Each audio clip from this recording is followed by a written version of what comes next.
Hey guys, what's in this video? I want to compare the specs and features of the Galaxy Alpha versus the Google Nexus 5.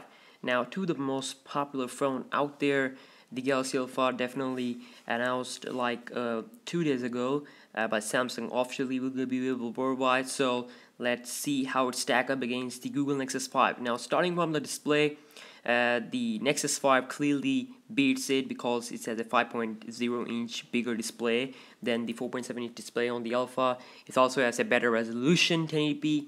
It also has more PPI, 445. It's almost like 110 more PPI than the 312 PPI on the Galaxy Alpha, and also it's the IPS LCD display. So Nexus 5 should have a better display here. So the display on the Galaxy Alpha is like equal to a Samsung Galaxy S3, so nothing fancy in terms of display on this device.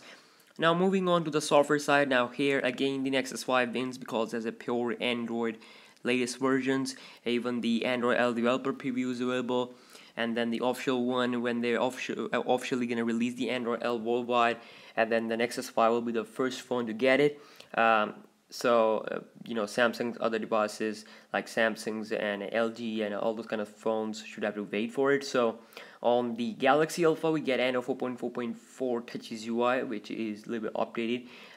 Then we have on the S5 4.4.2, so probably gonna see 4.4.4 on the S5 and Note 3, all these phones soon. So in terms of the weight, the Galaxy Alpha is the most slimmest Galaxy phone ever. It has a 115 gram of weight, which is even lighter than the Nexus 5, because I personally use the Nexus 5 as my daily driver, so I know how light it is. But still, the Galaxy Alpha is even lighter than the Nexus 5 130 gram weight. Now moving on to the camera, this is where the Nexus 5 is totally demolished by its competitors. It has 8 megapixel camera with LED flash, and whereas on the Galaxy Alpha we get a 12 megapixel, more megapixel, and a single LED flash on the back.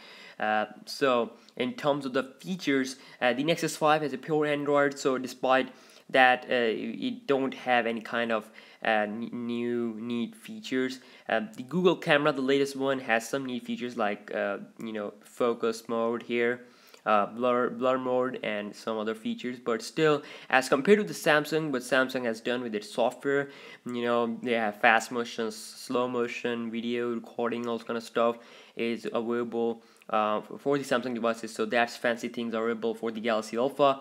And also you can touch to focus during videos, which is one thing that is not on my Nexus 5. It's just automatic. It does focus, but there's no touch to focus ability here.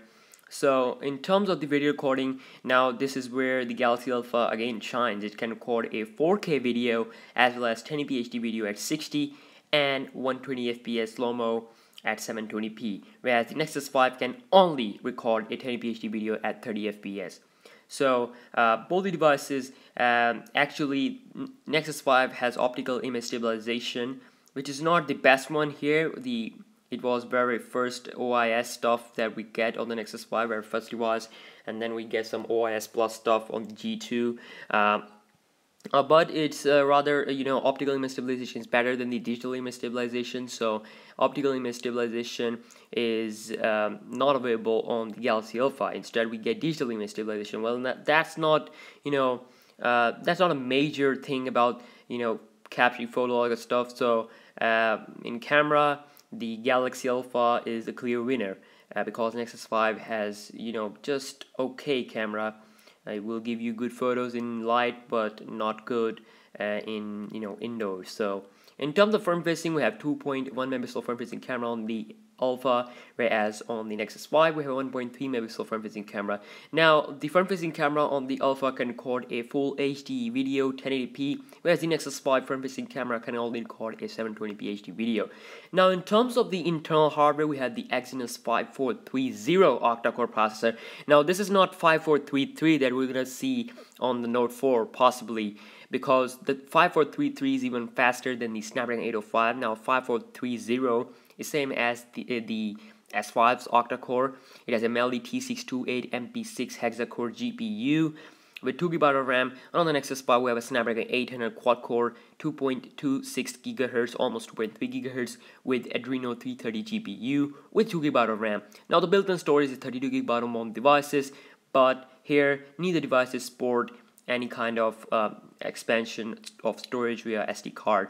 So moving on to the battery, we have a 1860 mAh battery, which should be okay for a 720p HD display, but we still have to see some real world performance here on the Alpha one.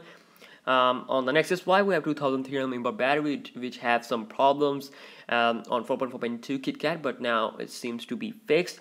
And even tested out some Android L, it has Project Era, and it's been good. It has some good battery life, with the software update stuff here. So, and also one more thing, that the Nexus 5 has more software and custom support than the Alpha, which is also one thing to consider, because we have some kernel and stuff.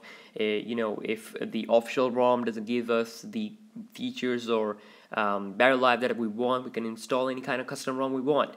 On the Alpha there will be some, Alpha, I'm not sure if it will be some developer favorite phone, it will become developer favorite phone or not, but so the Galaxy Alpha is scheduled for a 12 September 2014 official release date, and as the Nexus 5 is available worldwide, and the price difference is a lot between these two devices. So Nexus 5 in my country will cost almost $380 something, and whereas the almost on the Alpha it will cost me almost like $600, close to $600, $600+. So I'm not sure about its official price, but definitely there will be a lot of difference between the price of Nexus 5 and the Alpha. So yes, thanks for watching guys, and subscribe for Dill Tech videos, need some more stuff, and I'll see you in the next one. Peace.